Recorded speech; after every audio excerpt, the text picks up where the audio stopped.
je vais vous montrer, parce qu'il ne pouvait pas être avec nous, Claude Schulman, qui est l'ancien président de la Société d'urologie européenne, qui est un grand spécialiste de la testostérone, entre autres, et qui nous a fait cette petite vidéo qu'on va vous montrer en premier. Ensuite, Eric vous parlera d'une étude qui est en cours et qu'on va présenter déjà dans sa première version, qu'Eric va présenter, vous en dira un mot sur diabète et dysfonction érectile. Et puis, on aura je vous parlerai des projets de l'année et on aura des cas cliniques à discuter, bien sûr. Et si vous en avez, Marie, Christophe et Étienne, bien sûr, on voudra bien les voir.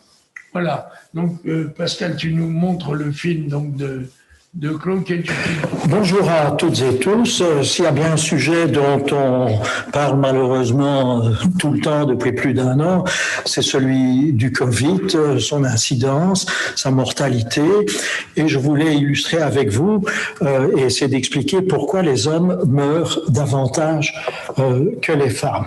D'une manière générale, les hommes vivent 6 à 8 ans de moins que les femmes. Et si vous allez dans une maison de retraite et vous regardez les personnes de plus de 80 ans, vous verrez qu'il y a 4 femmes pour un homme, il y a plus de suicides.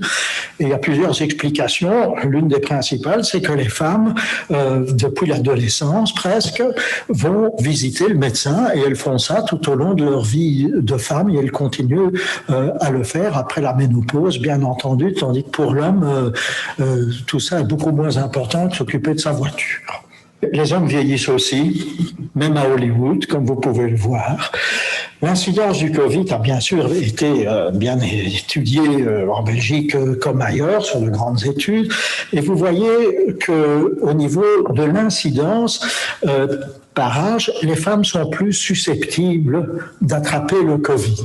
C'est la même chose pour les infections pulmonaires et autres chez l'enfant. Ça a aussi été bien illustré par l'équipe de l'hôpital des enfants de Lude.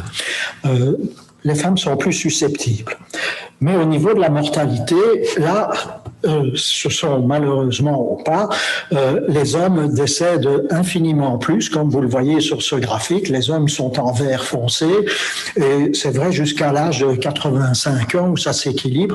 Et si on voit par exemple au niveau hospitalisation, bien, on peut voir comme l'a montré notre vedette nationale Yves Van Atem, qu'il y a plusieurs risques d'évolution grave, en particulier l'obésité.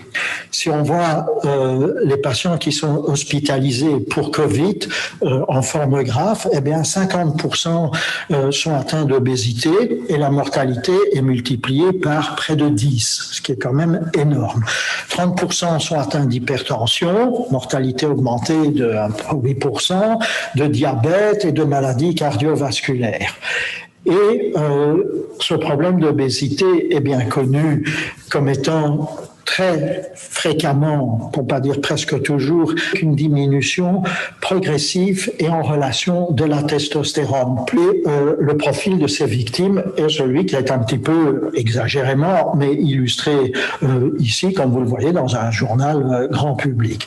Comment ça s'explique-t-il? Eh bien, la graisse viscérale que vous voyez ici, qui est illustrée en jaune, sécrète des substances, et en particulier une qui est la leptine, qui bloque la sécrétion de testostérone. Donc, plus on a de graisse, moins on a de production de testostérone, pour le dire très simplement, et vous le voyez bien sur ce graphique, en ligne rouge, quand la testostérone diminue, ou plutôt même quand la graisse viscérale augmente, en parallèle, la testostérone diminue. Et ceci est illustré par ce qu'on appelle le syndrome métabolique, c'est-à-dire les 4 grandes causes de mortalité, à savoir le diabète, l'obésité, l'hypertension et la dyslipidémie.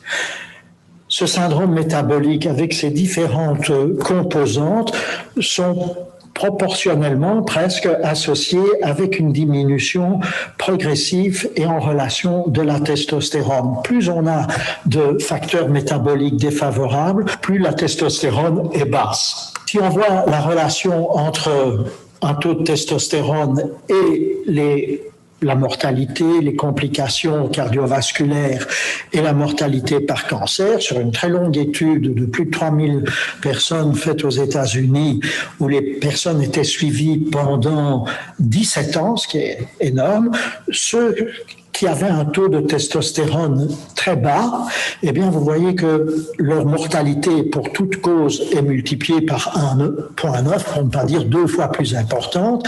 La mortalité par cancer, et on ne parle pas de cancer prostatique, est multipliée par 3, et la mortalité par maladie cardiovasculaire est multipliée par 1,9, c'est-à-dire presque 2.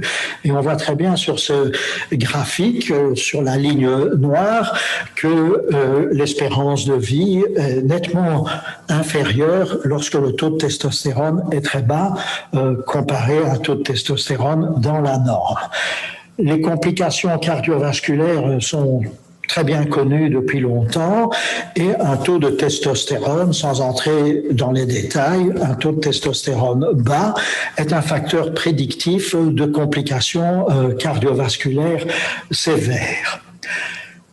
On a évoqué toutes ces complications, ces risques de mortalité, et la testostérone, son rôle également. Et comme l'ont montré plusieurs études ces dernières années, mais depuis le Covid en particulier, la testostérone joue un rôle important dans la pandémie du Covid.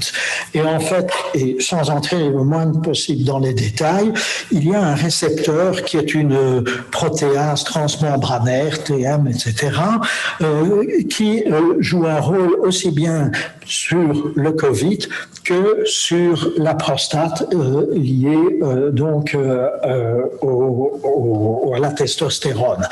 D'autres études ont bien montré le risque plus grand de complications du Covid liées au taux d'hormones masculines. Complications cardiaques et respiratoires sont influencées par les androgènes, c'est-à-dire la testostérone et le taux de testostérone. Ceci doit être considéré comme une sorte de signal d'alarme pour que les hommes prennent plus leur santé en main, soient attentifs, consultent et ne se négligent pas. Voilà. On est très loin d'avoir une médecine optimale des hommes. Non, c'est quand même frappant, c'est-à-dire qu'on a l'impression d'avoir tous les outils, depuis même assez longtemps, et on a des influents principaux. Là, c'est la testostérone. Nous avons parlé hier soir de dysfonction endothéliale, de risque cardiovasculaire, du fait que la dysfonction érectile est le premier symptôme avant, 2-3 ans avant un autre symptôme qui est l'angine de poitrine, une partie du myocarde, ou celui de l'AVC. Ça, on le sait, et on n'arrive pas finalement à convertir ces connaissances dans la pratique médicale. Alors, ce qui était frappant, parce que je parlais de ça avec Albert-Claude Benamou tout à l'heure, après la fin de la séance, et Pascal Richman, qui est le futur président et qui est un neurologue de haute volée, patron à Toulouse, mais ils étaient très étonnés du fait qu'on puisse lier testostérone et Covid. Or, donc il n'y a pas eu une seule étude épidémiologique menée sur le sujet. Ce sont les Italiens qui ont mis le doigt là-dessus, mais parce qu'ils avaient vu beaucoup de patients au début, pendant la première pandémie, mais c'est resté presque lettre morte. Et d'ailleurs, l'exposé de Claude est excellent parce que c'est un très brillant orateur, mais finalement, il a très peu d'éléments, avec une certitude que ça joue un rôle certain, Mais il n'y a pas d'études épidémiologiques sur le sujet, comme il n'y a pas d'études sur le vieillissement. Alors, moi, je crois qu'il y a un élément fondamental, c'est qu'il faut oublier la courbe de testostérone normal en fonction de l'âge, qui est la courbe célèbre d'un autre Belge, de Vermeulen, qu'on montre toujours en disant, voilà, les hommes de 40 ans ont une testostérone au-dessus de 4 nanogrammes par millilitre, puis ceux de 50, 60. Non, les hommes de 60, 70 et même 80 doivent avoir une testostérone normale, quitte à leur soigner. Mais ça, c'est absolument pas enseigné. Et c'est ceux qui ont lu déjà les cours du DU qu'on a fait l'année dernière, je crois, l'ont très bien compris. Donc en fait, pardon plus, parce que c'est un point extrêmement important, ce que tu dis, c'est que la normalité de la testostérone en fonction de l'âge, on devrait l'établir dans une population d'hommes d'un certain âge, 60 ans, 70 ans, etc., qui n'ont pas de dysfonction érectile, qui n'ont pas d'atteinte athérosclérotisme. Exactement. Et là, on aurait la vraie valeur cible, finalement, de ce que serait une thérapeutique préventive. Exactement. Exactement, mais ça n'est pas fait, ça n'existe pas. Est-ce que quelqu'un veut, je rajouterai quelque chose, mais est-ce que quelqu'un en visio veut faire un commentaire? Marie, Christophe? Non? Étienne? Bien. Simplement une précision. Dans l'étude des 3500, je ne sais plus quoi, patients vus au long cours pendant 17 ans, le cut-off de la mortalité qui est indiqué là et qui est impressionnant sont des testos en dessous de 3 nanogrammes par millilitre. Hein? Donc basse, très basse, déjà très basse. Hein? Je vous rappelle que nous, on conseille de traiter à partir de 4 et une testostérone biodisponible qu'il faut avoir en tête. Le chiffre est facile, 1 nanogramme par millilitre. Donc ça, c'est ta valeur de référence. Oui. Voilà, je crois que, je voulais vous montrer ça parce que c'est assez révélateur du fait que les troubles de l'érection, je l'écrivais tout à l'heure dans une préface qu'on est en train de préparer avec Hélène sur un livre que j'espère on pourra publier cette année pour le grand public, c'est que bien au-delà de la fonction érectile, l'érection est fondamentale pour la santé humaine. Ça, c'est quand même un des grands apports disons, des 40 dernières années, enfin, qui a commencé il y a 40 ans et qui petit à petit fait référence. Et Albert Claude Benamou encore me disait tout à l'heure, mais toi, tu as l'habitude de te battre contre les moulins.